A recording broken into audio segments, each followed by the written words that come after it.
Alright, Strange New Worlds episode 4 is out now. I want to end myself after watching this. From the word go, from the very beginning, I literally wanted to jump out a window.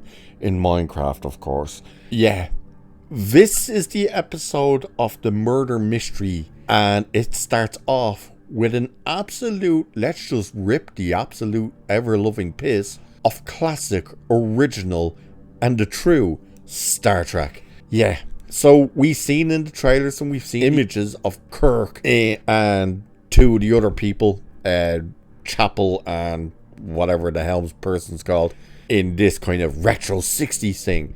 Well, they're meant to actually be doing a TV series called The Last Frontier, and this all goes into this murder mystery.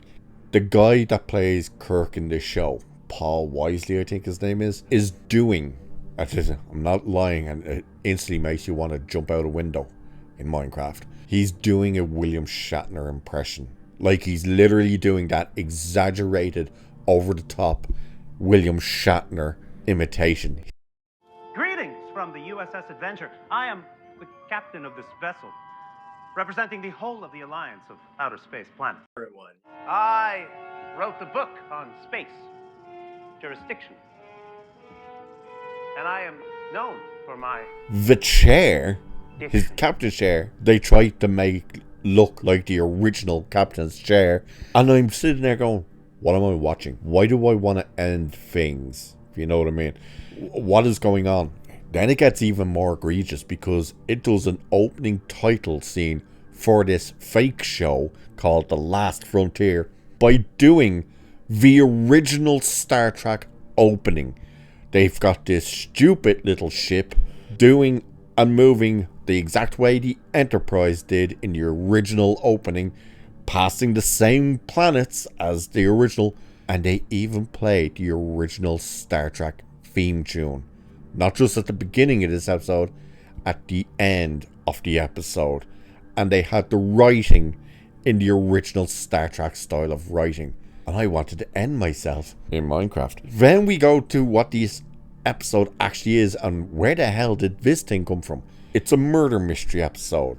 And what it is, it's the episode that introduces the Holodeck. Only a couple of centuries too early, but they introduced the Holodeck. And they choose Noonien Singh, I should say, to test this Holodeck. And this is the thing, the ship, the Enterprise itself, is going up to this pulsar, whatever it was, that's about to collapse or send out energy that they're to investigate. But while they're doing that, she's to run the Holodeck program to test it, and she has to test it in full. But there's concerns because they're like, this thing apparently will take up massive amount of energy. My god, they use that for Scotty, and they make Scotty an absolute moron in this. Oh, by the way, we get to watch Spock dance again. Yay! He's also become the sex symbol for this show because now Na'an wants a relationship with him. And yes, they start hooking up at the end. So now he has the hots for Nurse Chapel and now Noonien Singh. Good luck explaining how he doesn't know who Khan is come the original series. But either way, she goes to the Holodeck, and the only way... Oh, I should say this actually before she goes to the Holodeck. This episode just shows you as well how much of hacks the writers are for this. Akiva Goldsman, Alex Kurtzman. Because this episode is a full-on rip-off of the first time Picard went into the Holodeck in TNG when he became Dixon Hill. Remember that episode? When he went in, he brought Beverly with him. He brought that, I think he was a lieutenant. I can't remember the dude's name. Even Data came along, and it ended up the program malfunctioned because the ship, there was something going on, and all of a sudden they realized when the guy shoots that lieutenant or whatever he is, they realize, hang on, he's actually shot. This isn't good. Exact same thing in this. The exact same thing. So Na'an goes to the Holodeck, and she's going to run a program based off this fictional character she knows, Maria or Murray something, I can't remember the name, who's a female private eye detective in the 40s or something, and she goes in to the Holodeck. But the characters have to be as realistic as possible to get the program to run. And the only way they can get people in the simulation is it has to base itself off of actual people's their signatures and stuff. And the only signatures available are that from the transporters. Hence why all the characters are the crew. So they go in. It turns out this show, The Last Frontier, was a show that got cancelled. Now, they used this as a whole thing in kind of trying to show us, we understand you, Trekkies. We understand your passion for the original series and TNG and stuff, which we'll get to. But they go in and that show was cancelled, and this is what starts all the murder mysteries. Na'an can't figure it out, and she, oh, I forgot to say that as well. She does the Data thing. Remember Data with Moriarty? What did Data say? Well, actually, it wasn't Data, it was Geordi who said it. Make an opponent that could beat Data, and that's how Moriarty became sentient. Remember that? Well, she does somewhat of the same thing. She says, make a program, the story for this character, blah blah blah, that goes to my strengths and weaknesses. So that is what sets this program up. So every time she figures something out, the computer program would evolve. So she ends up calling for help. Now, when she walks into the holodeck, Spock is in there. And he's like, if you need my assistance, blah, blah, blah, don't hesitate to call. She finds out, yeah, I'm going to need help on this. So, of course, she calls Spock. Then all hell breaks loose on the Enterprise. That the holodeck is taking too much power. All the systems are shutting down. They have to divert power from here, there, and everywhere. We're watching Scotty run around. By the way, for some reason, all this is happening in the science room, even though he's the engineer. By the way, this season so far, we haven't seen engineering. Maybe they couldn't afford to create the image of that set, because it wasn't a real set. But he's running around like a blue-arse fly, trying to pull wires out of this side, to plug it into this side, to try and get power from over here to over there. All this chaos is happening. And then this holodeck, they've realised, oh, we can't get out of it, we can't communicate to anyone. Na'an gets a little cut on her face and there's blood, and all of a sudden it's the realisation of the safety protocols aren't activated. While all that's happening in there, Scotty then decides he needs to try and figure out how to get communication with the holodeck. What does he do? He goes and asks Uhura, hey, how do you think we could talk to being that you're the linguist, seeing as you're the communications officer, how do you think we should actually be able to communicate with the holodeck and shit like that? Even though it's the case of, this is a science problem, why are you asking her? She's not an engineer. She doesn't know how the system works. But sure, it's horrible. And they make him out to be a fool like this.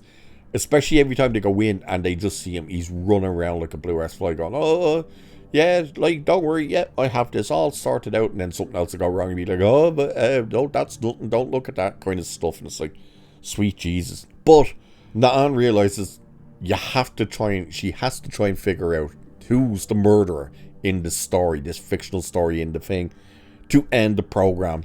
And she eventually figures out it's Spock. That Spock is actually not Spock. That he is a holographic simulation. That he had been from the moment she walked into the holodeck. And the reason she was able to figure it out is because he would be the one person she would never expect. And of course, she's able to shut down the program. While all that's happening as well, just before she manages to figure it out, this pulsar thing releases more energy than they were expecting. All of a sudden, they have no power to move the ship. Scotty does what he can, pulls a wire out of one place, sticks it in another place, and goes, I got you about 30 seconds of thrusters and whatnot. So, of course, what's her head, who's reinstated now into being the helmsperson, gets out of the way, manages to fly out of the way, because of course she does. But they end the program, and then this is how they get around the continuity error of a holodeck being there, is they say, yeah, it took way too much power and it's not safe to run, so we highly recommend you don't install these on ships. And they're like, yeah, we'll put a little note in and say, like, don't use them until sometime down the road. Ooh, genius, huh? How did they get around that? Greatly. And then, of course, the episode actually ends with her, Na'an that is, and Spock making out after having another dance, which is the second dance in the episode. Now, the part where they are basically trying to say, we understand you, Star Trek fans, but at the same time seem to be taking a shot at it, is in the Holodeck program, because they're using that show, The Final, or The Last Frontier, as a reference to the original Star Trek. Just that this thing was meant to get cancelled after one season. But they're trying to say, oh, this thing is science fiction. It was meant to be a thing that could show everybody how they could be, focus on hope and aspirations to be better and blah, blah, blah, and how we could all unite and come together and blah, blah, blah. And they're like saying what we're all trying to say about the original Star Trek is that it was never about the real world. It was about optimism, what the future could be and stuff like that. That they never fully disclosed real world problems. They used aliens to do it, and they kind of reference that in this. But then they also kind of shit all over all these because they're saying, oh, you know, storytelling has to be about inclusion, blah blah blah, and all this. And then you're like, oh, now you're winging in your own crap that you value today, which, get the hell out of here with this crap. But the fact that now Spock is like the love interest. Oh, there is one thing went on, which is in this episode, never explained, and I was trying to figure out, I was like, wait, did I miss something in one of the other episodes? What is this thing? When we first meet her in this episode and she goes to Spock, she's got this thing on her neck. It's like a computer thing. Don't know what it is. And I was trying to remember, it's like, was she injured or something? Did they put this on her in another episode? I don't recall this. But at the end, when she goes back to Spock's quarters after beating the holodeck program stuff and she's dancing with him, it's not there. There was absolutely zero reference to this thing on her neck. I was like, what is that? Where did it come from? And by the end, you're going, where the hell did it go? No idea. They never mentioned what this thing is, what it was for, why it was there, and especially where the hell it went. But this episode was nuts. And the end of the episode is they're trying to show you like a blooper reel of the fake show's fake bloopers. And it's ridiculous. But it turns out, by the way, this episode, God help him, I don't know why. I do actually know why. Paycheck. Apparently Jonathan Frakes directed this episode. But as it's closing out and it's showing you all these what are meant to be funny moments because they're meant to be the bloopers for this fake show, they're fake bloopers as well. It's not funny, it's horrible. They're playing the original Star Trek theme from start to finish, and it's just like, fuck you and all your holes, you sons of bitches. How dare you use the real Star Trek theme in this fake track that you have. Not having it. Go away. This episode was a hard one to get through. It really was. It's horrible. It's a joke. It's not. This thing is not Star Trek.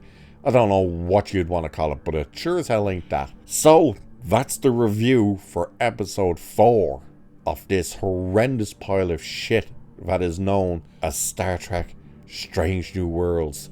Fuck you, Alex Kurtzman, and fuck you, Akivas Goldman. And with that, I shall leave it there for this one. Like, share, subscribe, all that good stuff. Cheers, and I'll catch you in the next one.